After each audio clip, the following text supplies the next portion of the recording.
সুপ্রিয় দর্শক, আসসালামু আলাইকুম। আশা করি সবাই ভালো আছেন। আজকের গল্পে আপনাদের স্বাগত জানাচ্ছি। চলুন গল্পটি শুরু করা যাক। সদ্য প্রেমে ছ্যাঁকা খাওয়া রনি উদাস হয়ে নদীর ধারে বসে আছে আর মনে মনে তার এক্সের কথা ভাবছে। কি ভুলটা করেছিল সে যে অবন্তিকা তাকে ছেড়ে চলে গেছে, নাকি অবন্তিকার সাথে তার বন্ধু রায়হানের ঘনিষ্ঠতা বাড়ছে, এটাই কারণ ছিল। ঠিক সেই মুহূর্তে রনির পিছন থেকে রনির ছোট ভাই বনি রনিকে ডাকছে, ডেকে বলছে, ভাইয়া, আম্মু তোমাকে ডাকছে। তোমার ফোন বন্ধ, তোমাকে ফোনে পাওয়া যাচ্ছে না। রনি পকেট থেকে ফোন বের করে দেখে তার ফোনে চার্জ না থাকায় তার ফোনটি বন্ধ হয়ে গেছে। এরপর রনি বনিকে সাথে নিয়ে বাসায় ফিরে আসে। বাসায় এসে রনি তার রুমে দরজা বন্ধ করে সুইসাইড করবে ভাবছে। ঠিক সেই সময় রনির দরজায় নক করে রনির ছোটবেলার বান্ধবী মুন। রনি কোনো রকম নিজেকে সামলে দরজা খুলে দেয়। মুন ঘরে ঢুকে রনির হাত ধরে টেনে রনিকে ছাদে নিয়ে যায়। রনিকে ছাদে নিয়ে মুন রনিকে প্রশ্ন করে, কি করতেছিলিস তুই এটা? এর উত্তরে রনি বলে, কিছু না। এরপর মুন বলে, কিছু হয়ে থাকলে তুই আমাকে বল, আমি না তোর ছোটবেলার বান্ধবী? রনি বলে, কিছু হয়নি তো। এরপর মুন বলে, তাহলে সুইসাইড কেন করতেছিলি তুই? রনি অবাক হয়ে মুনকে বলছে, তুই কিভাবে বুঝতে পারলি? এর উত্তরে মুন বলল, আমি আমার বাসা থেকে তোর জানালা দিয়ে সব দেখেছি। এরপর রনি মুনকে অবন্তীর ব্যাপারে সব খুলে বলে। সে এখন কি করবে কিছু বুঝে উঠতে পারছে না। একদিকে তার বন্ধুত্ব, অন্যদিকে ভালোবাসা। সে কি করবে তাই সে নিজেই নিজেকে সরিয়ে দিচ্ছে।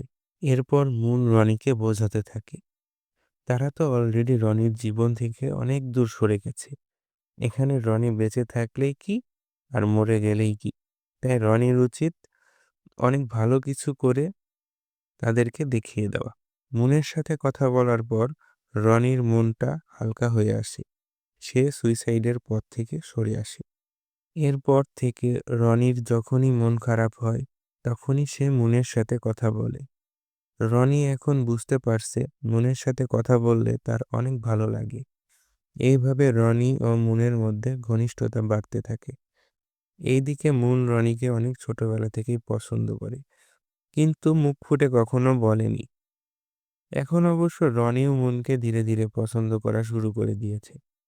এইভাবে দুজনের মধ্যে বন্ধুত্ব থেকে যে কবে ভালোবাসায় পরিণত হয়েছে কেউ বুঝতেই পারেনি। এভাবে বেশ কিছুদিন পার হয়ে গেছে। একদিন বিকেলে মুন বাগানে মন খারাপ করে বসেছিল। রনি গিয়ে পাশে বসে পড়ে এবং রনি পাশে বসতেই মুন রনিকে বলে, রনি, আমার বিয়ে ঠিক হয়েছে। কথাটি শোনার পর রনির শব্দ জোড়া লাগা মন যেন আবার ভেঙে গেল। রনি নিজেকে সামলে জড়তা ভেঙে মনকে বলে ওঠে, আমি তো তোকে ভালোবাসি। মনও এর উত্তরে বলে, সে রনিকে অনেক ছোটবেলা থেকে ভালোবাসে। এখন কি করবে তাই ভেবে পাচ্ছে না রনি। রনি মুনকে বলে, ঠান্ডা মাথায় কিছু একটা করতে হবে। আমি প্ল্যান করে তোকে জানাচ্ছি।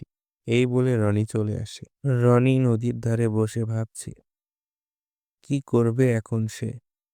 সে কি মুনকে নিয়ে পালিয়ে যাবে, নাকি মুনের ফ্যামিলিকে বিয়ের জন্য প্রপোজাল পাঠাবে?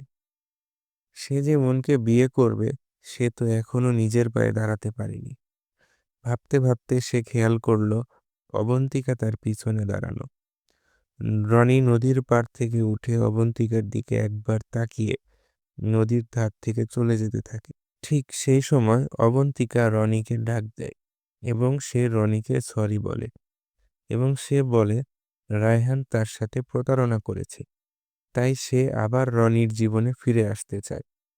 রনি অবন্তিকার কথাগুলো শুনে চলে আসে, কিন্তু সে অবন্তিকাকে কোনো উত্তর দেয় না। এদিকে রনি জানতে পারে মুনের বিয়ে ঠিক হয়েছে তারই বন্ধু রায়হানের সাথে। সে এখন কি করবে বা তার এখন কি করা উচিত সে কিছুই বুঝে উঠতে পারছে না। রনি মুনকে জানায় মুনের হবু বর তার সেই বন্ধু যে অবন্তিকাকে তার জীবন থেকে ছিনিয়ে নিয়েছিল। এরপর মুন সিদ্ধান্ত নেয় সে রায়হানকে বিয়ের বিষয়ে মানা করে দিবে।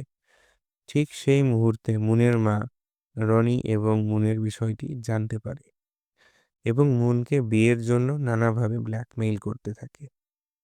এক পর্যায়ে মুনও বিয়ের জন্য রাজি হয়ে যায় এবং রনির সাথে যোগাযোগ বন্ধ করে দেয়। অপরদিকে অবন্তিকা রনির সাথে সম্পর্ক ঠিক করতে আপ্রাণ চেষ্টা চালাতে থাকে। এক পর্যায়ে রনি এই চাপগুলো নিতে না পেরে বিষপান করে সুইসাইড করে বসে। তবে ভাগ্যক্রমে সে আবারও বেঁচে যায়। হসপিটালের বেডে রনি অচেতন হয়ে শুয়ে আছে। হঠাৎ রনির জ্ঞান ফিরছে। সে চোখ মেলে দেখে অবন্তিকা এবং মুন দুজনেই তার সামনে দাঁড়ানো। রনি তাদের দিকে তাকিয়ে বলছে, তোমরা কি আমায় একটু শান্তিতে মরতেও দিবে না? সুপ্রিয় দর্শক, এই ছিল আমাদের আজকের গল্প। এর পরবর্তী পর্ব শুনতে চাইলে লাইক, কমেন্ট, সাবস্ক্রাইব করে পাশে থাকুন। ধন্যবাদ।